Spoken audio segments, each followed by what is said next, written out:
میں نے کل بھی عرض کیا تھا اپنے نوجوان ساتھیوں سے کہ وہ ریسرچ کریں، اس پر بھی ریسرچ کریں کہ آخر یہ کیا وجہ ہے کہ جب بھی انبیاء پر وحی آئی شان ملی تو وہ پہاڑوں پہ تھے۔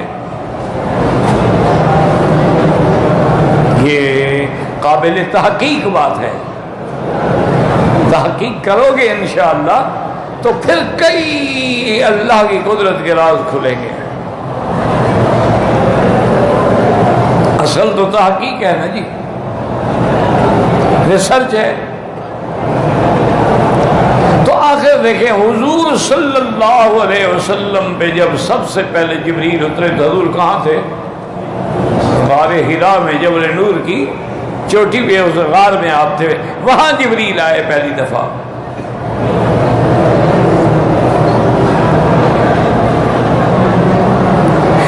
اسی طرح یاد رکھیں کہ جب حضرت موسیٰ علیہ السلام کو اللہ نے تورات دی اور اللہ نے ان کی عظمتوں کو بڑھایا تو ان کو بھی تو بلایا نا کہ آئیں اور آج آ کر جبل طور پہ بیٹھ کے روزے رکھیں، اور اس کے بعد کتاب ملی۔ فلما جاء موسیٰ لمیقاتنا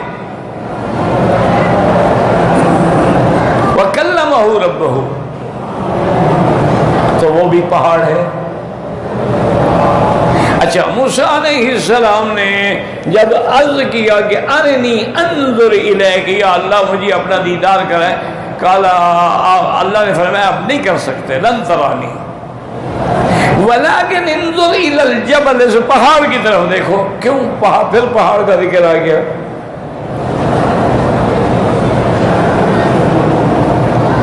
تو اللہ فرما سکتے تھے تجلی میدان میں بھی آ سکتی تھی، لیکن نہیں، پہاڑ پہ تجلی ڈالی گئی۔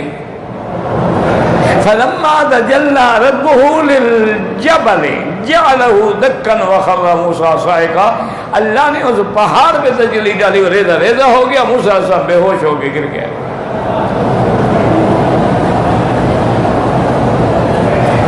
یہاں بھی پھر پہاڑ کا ذکر آ گیا۔ حضرت سیدنا ابراہیم علیہ السلام نے جب سوال کیا کہ یا اللہ کیف تحیی الموتى، مردہ کو زندہ کیسے فرماتے ہیں آپ؟ یہ سوال علم بڑھانے کے لیے تھا، یہ نہیں کہ اس حضرت ابراہیم کو نعوذ باللہ کو شک تھا، وہ تو پہلے کہہ چکے الذی فطرنی فہو یہدین، وہ ہے جس نے مجھے پیدا کیا وہی مجھے راستہ دکھاتا ہے۔ یعنی وہ خدا کو نہیں، خدا کو تو مانتے ہیں، وہ تو مناظرہ جیت چکے ہیں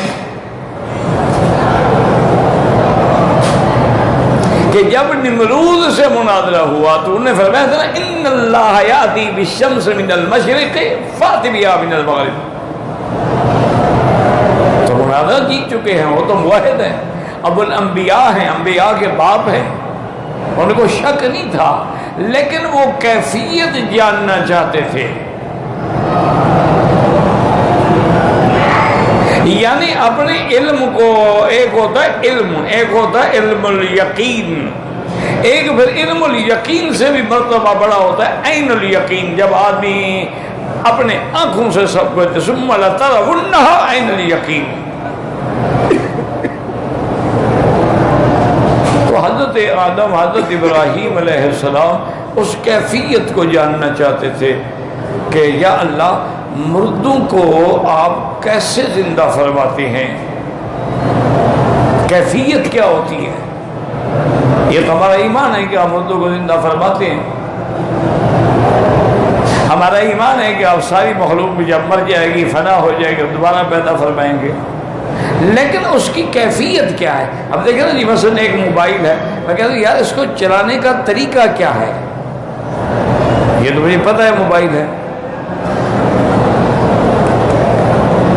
تو اب دیکھیں کہ پھر وہی بات آ گئی کہ اللہ نے حکم دیا فخذ اربعۃ من الطیر فصرهن ثم اجعل على كل جبل منهن جزءا ثم ادعهن يأتينك سعيا وَعْلَمْ أَنَّ اللَّهَ عَزِيزٌ حَكِيمٌ۔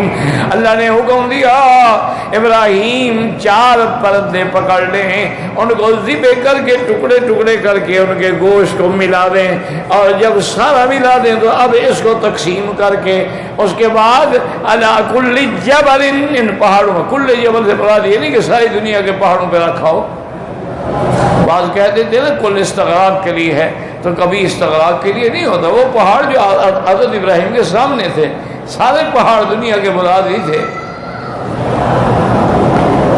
ثم جعل علی کل جبل، پہاڑوں پہ رکھو، اور جب رکھا ہے فرمایا ثم ادعوہن، اب ان کو بلائیں، یاتینک سعیا، وہ دوڑ کے تیرے پاس آ جائیں گے۔